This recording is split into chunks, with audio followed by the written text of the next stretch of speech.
Live from downtown Detroit, home of WDIV and Click on Detroit, Local 4 News at 6 starts now. A housekeeper is accused of abusing the trust of families, stealing more than $500,000 worth of items from homes she was hired to clean. Tonight, we're hearing from some of the victims who say they felt a real bond with Beata Tarnaska. Police say Beata had been stealing for years, working for around 24 families in communities including Grosse Pointe, Sylvan Lake, West Bloomfield, and Birmingham. That's where we find Local 4 defender Sean Lay. Sean, this woman apparently knew exactly where to look for valuables that were sometimes hidden.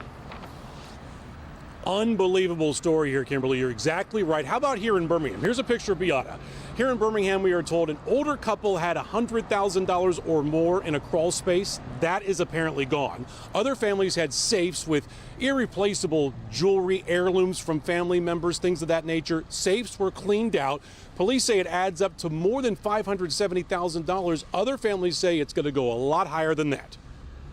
She was like family. She worked for us for 10 years. Deborah Stein says the feeling of being violated is overwhelming, something she shares with more than 20 other families who loved and trusted their longtime housekeeper, Beata Tarnaska.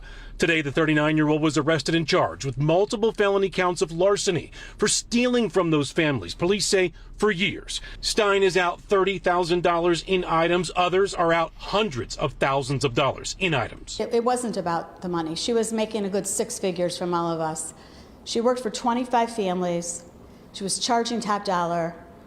And we paid her. West Bloomfield police launched a sweeping investigation. This is a big case. Finding that Tarnaska allegedly took expensive handbags, heirloom jewelry, coin collections, allegedly went into crawl spaces finding hidden cash, opening up safes, cleaning them out. We were able to determine that she stole up to $571,000 worth of items. Police say Tarnaska admitted to selling people's prized possessions on eBay, Craigslist, and to pawn shops. When things would go missing, they didn't confront her because they just had total trust in her. And unfortunately, at the end of the day, she violated that trust. Just really checking out the person, checking them out, because we just did not know the real Beata.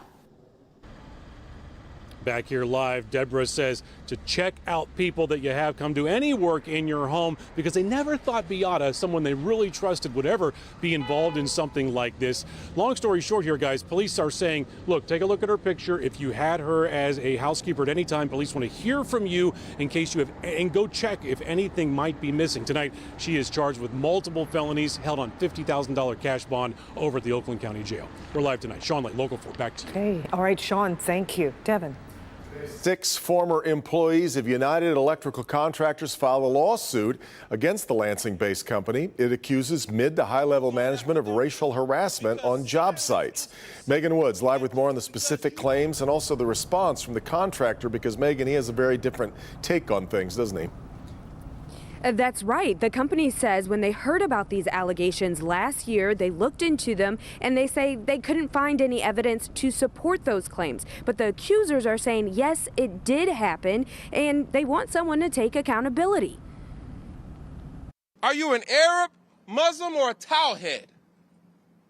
That's your boss, your first conversation on the job. Racial slurs like the N-word and discrimination against non-white employees are just some of the racist behavior these men say they experienced while working for United Electrical Contractors.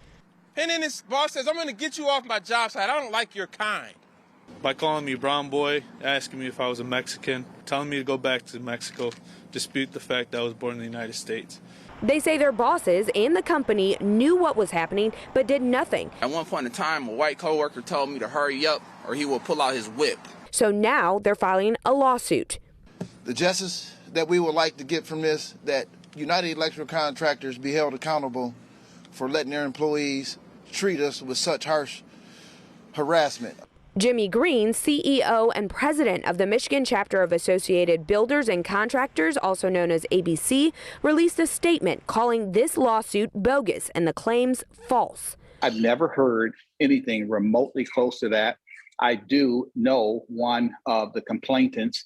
I've never heard that come out of their mouths. I've never had it even cross my desk, not once. In a statement, the president of United Electrical Contractors said, "We have reviewed the complaint released today, which includes new, unfounded allegations as part of an ongoing harassment campaign by a union designed to interfere with our company's operations and relationships. These claims had never previously been brought forward to anyone at our company." And that's just part of what the president had to say. We'll have the full statement on our website, clickondetroit.com. And as for Green, the president and CEO of ABC, he says that if these allegations turn out to be true, he will apologize for calling them bogus and says, yes, the company does need to be held accountable. So at this point, we just have to wait and see how it plays out in court. Live in Detroit, I'm Megan Woods, Local 4. And we will. All right, Megan. Okay, wind chills close to zero tonight was all I needed to hear about our weather, Paul. Well, I'll tell you what, it's actually going to be near zero without the wind chill. I mean, tonight, I tell you what, Kim, it's going to be a very cold night. Right now, we are in the teens, and most of us have wind chills right now in the single digits to the low teens. You can see 17 wind chill right now in Howell, but that's because there's no wind. You can see the temperature 17. Wind chill is the same number. And we still have those pesky little flurries and very, very light snow showers. You may have seen some of those snowflakes coming down in Sean Lay's live shot there. So this is non-consequential. I mean, this stuff's going to go away tonight. Skies are going to clear. And then we're going to see temperatures continuing their fall through the teens during the evening hours. And then by tomorrow morning, some of us are actually going to be near, some of us even a little below zero. So we'll talk about that. We're going to talk about the dusting of snow this weekend coming up. And also Monday looks like more than a dusting. All that straight ahead. All right, Paul. The Oxford Board of Education is holding a special meeting tonight on the search for a new superintendent. The current superintendent, Tim Throne, was, as you may know, scheduled to retire this month. He's delayed his plans because of the Oxford High School shooting. Tonight's meeting's at 6:30 at Oxford Middle School. The board preparing for first-round interviews that will happen between January 31st and February 2nd. A new superintendent they expect will be picked on March 4th. All right, now to the coronavirus. The state's health department issued an order to help nursing home residents get up to date with their COVID vaccines. Nursing homes are required to offer COVID-19 vaccines to residents on site who are not up to date as of today. The facilities must comply with the order within 30 days. About 75% of eligible nursing home residents have received a booster dose. In more headlines, Dr. Anthony Fauci says he hopes a Pfizer COVID vaccine will be available for children under 5 within a month. Fauci says the time frame is up to the Food and Drug Administration. Pfizer is still determining the correct dose, so it might take a little longer to get the data to the FDA. The debate over how many Michiganders died of COVID in nursing homes and long-term care facilities took center stage today in Lansing, coming in the wake of that Auditor General's review that found a different number than the state found. Jason Colthorpe live with more on what happened today when Michigan's health director was in the hot seat. Jason. Yeah, Devin, that review came at the request of lawmakers because Michigan has the 14th most COVID deaths of people living in nursing homes, which is more than 4,000. That's according to the CDC. The Michigan Auditor General report of long-term care facility deaths through last July turned up 2,386 more than the Department of Health and Human Services reported. Director Elizabeth Hertel took exception with the Auditor General's report, saying some facilities that reported deaths did not have to. And when they did, using the Michigan Disease Surveillance System, it skewed the numbers. One of the major flaws of the Auditor General's report, and something that is clearly misleading, is the application of definitions that do not align with federal and state statutory and regulatory requirements.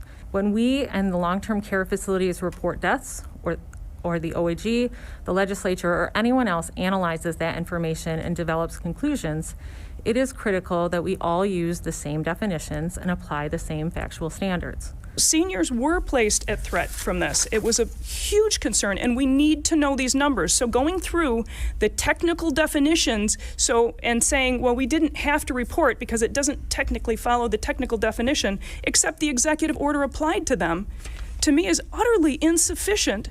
The governor's critics have blasted her administration for undercounting those deaths, but the Auditor General didn't feel that was a fair characterization.